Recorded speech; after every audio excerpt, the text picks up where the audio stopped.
Vas-y, bouge. Bouge. Non, tu veux pas? Ah, non. Bon. Antenne. Bonjour. Je suis heureux d'être avec Franck Ternier, Bonjour. réalisateur du film qui s'appelle Riot. Je suis obligé de prononcer en anglais, malheureusement. On peut quoi? Émeute. Émeute. Bon, ok. Un film d'animation qui a été diffusé déjà dimanche dernier et qui va être diffusé ce jour-ci à 18h à Cinémobile.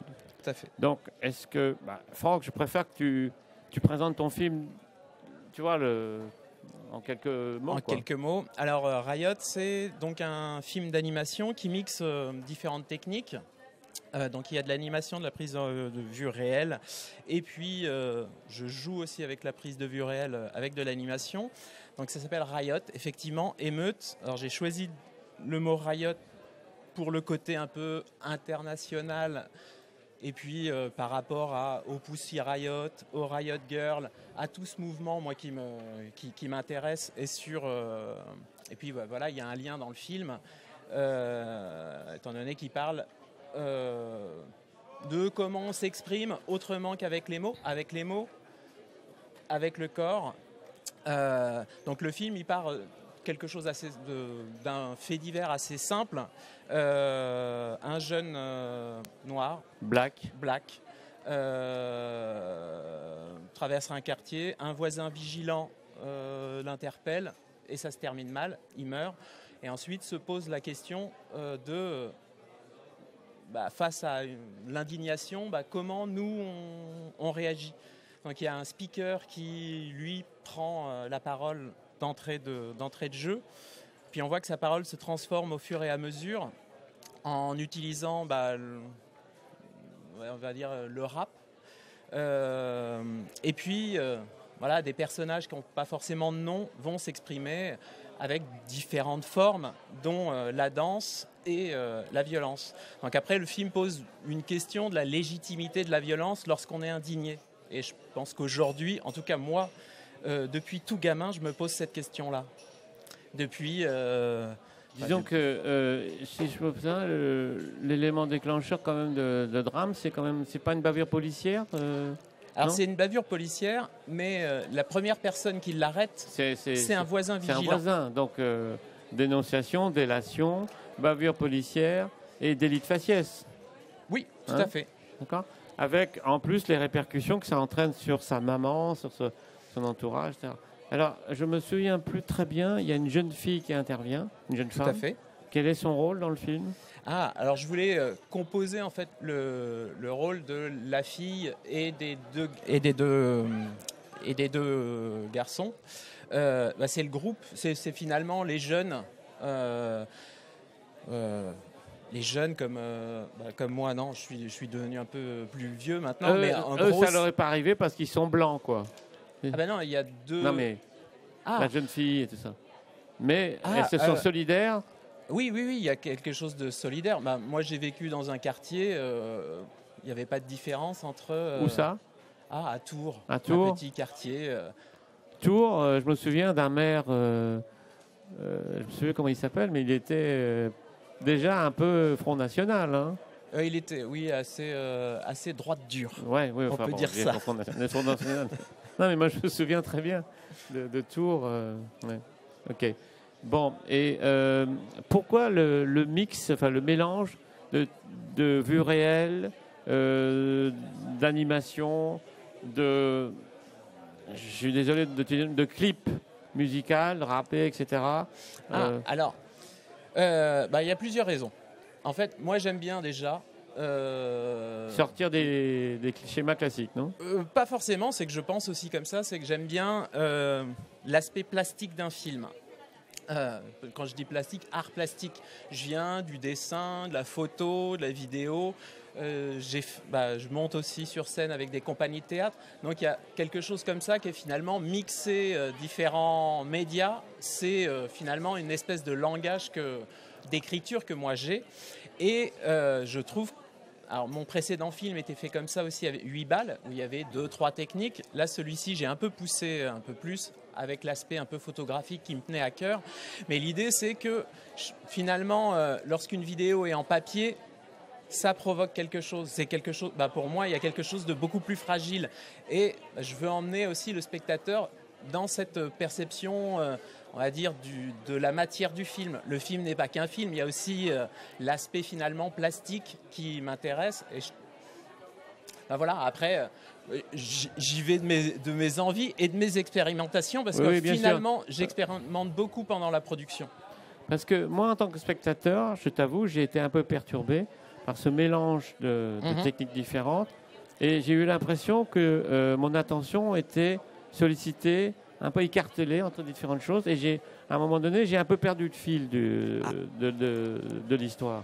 Et je me suis dit, mais quel est le cœur du message, quoi. Mais j'ai compris, si tu veux. Alors, le cœur du message, en fait, c'est un questionnement sur la légitimité.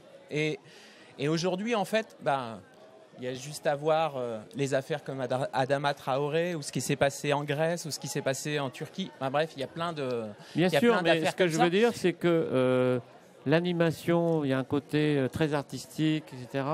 Le côté rappé, danse, etc., c'est aussi sa caractéristique. Et puis, je crois qu'à un moment donné, il y a plusieurs moments où on montre la mer en pleurs, etc., etc. Et si tu veux... moi, ça m'a éloigné du cœur de ton film. Donc, je l'ai revu une deuxième fois pour bien sûr quel était le pitch, enfin l'objet et le sujet. Et voilà, donc moi, c'est une impression de téléspectateur, enfin de spectateur que je te livre. Hein. Alors, j'aime bien les films à tiroir, les films où, finalement, le spectateur, il est amené à faire un effort. Ça, et puis mais je pense que la projection de 18h te donnera l'occasion justement de confronter mon point de vue aux autres points de vue, parce que les gens te poseront sûrement des questions. Je pense que je suis trop vieux en fait pour avoir tu vois. Oui, peut-être. Quand je dis trop vieux, je veux dire, j'ai pas spontanément l'âge, je pense, pour tout de suite adhérer à tes choix artistiques, quoi. Je veux dire, tu vois ce que je veux dire. Mais je comprends tout à fait, c'est légitime, hein, au contraire, c'est même, je trouve, courageux. Et si je peux me permettre, puisque je connais bien Hélène Vessière, qui t'a aidé sur le film, qui a coproduit, elle n'est pas intervenue du tout sur tes choix, parce que je connais Hélène, elle est très perfectionniste. Et à un moment donné, elle intervient beaucoup au niveau du scénario, du traitement, etc. Non, là, il y avait quand même une confiance. Oui. Après, il y a eu un questionnement, notamment sur la scène de fin, sur la violence qu'il peut y avoir sur cette scène de fin. Et on ne voulait pas que, finalement, ça broie aussi le film à juste une violence. Et que, finalement, le questionnement sur la place du corps, la danse, de l'art, parce que finalement, le film raconte ça aussi, c'est que finalement, quand il danse, c'est l'expression artistique. Est-ce que c'est une forme de réponse aussi à notre indignation suite à ça ou à n'importe quel... Ce que je veux dire, c'est que d'emblée, tu as fait le choix de ce mélange de techniques. Oui, tout à fait. C'était écrit dans le dossier. Tu n'as pas dit, tiens, je ferai ça en animation, tiens, ça, je ferai ça en vue réelle, je tournerai ça comme un clip. Non, c'était écrit comme ça. Ensuite, moi, j'expérimente en production, c'est-à-dire que, j'avais pas complètement déterminé qu'il y ait des vidéos qui soient en papier, d'autres pas. Ça, c'est après au... Qu'est-ce que tu appelles des vidéos en papier ? Notamment, il y a une première scène où on voit la fille traverser. Ça, c'est une vidéo. Et j'ai tiré tous les photogrammes. Je les ai froissés et je les ai refotographiés. C'est hyper simple à faire. Parce que en parlant des vidéos en papier, moi, je pensais à des origamis. Tu aurais pu faire un film uniquement en animation d'origami aussi. Ouais. Non, mais tu vois ce que je veux dire, c'est que liberté totale du cinéma, du cinéaste, c'est justement l'intérêt d'être au cinéma. Oui, tout à fait. Et d'avoir un diffuseur qui vous fasse confiance. Voilà, la chance d'avoir Hélène qui... finalement nous a laissé un peu carte blanche. Après, voilà, il y avait quelques points dans le scénario. J'ai lu beaucoup de scénarios pendant plus de 20 ans et je me demande quelle aura été ma réaction en lisant, tu vois, les différentes techniques à un moment donné, animation, vue réelle, etc. Alors, c'était une des difficultés en lisant le scénario. Du coup, on a adapté notre scénario à ça, c'est-à-dire qu'on précisait à chaque fois quelle était la technique.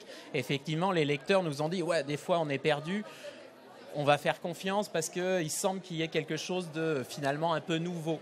Et puis, dans la moi c'est ce que je voulais faire aussi, c'était finalement un film assez droit. Finalement, le propos, il est assez simple, c'est des questions. Et essayer d'enlever tout ce qui était second degré, être vraiment dans une posture de premier degré et on avance. Oui, en fait, ton film, le message, c'est soyons bienveillants jusqu'au bout. Essayons d'être bienveillants. Bien sûr. Dans ce monde cruel. Mais après, tout en questionnant et en écoutant la violence. Franck, est-ce que tu es sur un autre projet Oui, alors j'ai 2 projets là. Un que je vais réaliser avec une équipe, avec un budget qui n'est pas budget cinéma. Mais on a un petit budget pour faire un film ça va être film fantastique, mais avec du crump. Donc la même technique de danse, mais qui sera beaucoup moins présent. Mais en tout cas, le corps aura énormément d'importance. Et ensuite, là, je pars la semaine prochaine au Canada pour le festival Ottawa, où je rencontre des producteurs pour présenter un nouveau film d'animation qui est en cours d'écriture, qui s'appelle Anton et qui sera sur l'adolescence. Bien.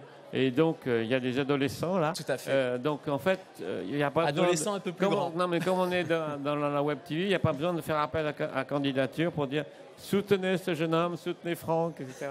Tu es déjà sur une trajectoire ascendante. Ouais, moi, je m'amuse. Non, mais attends, avant tout. L'essentiel, c'est de s'amuser. Oui. Et si possible, de toucher le jackpot, si on peut dire, pour parler vulgairement. Après, Ottawa, c'est génial. Qu'après, voilà. Ici, c'est...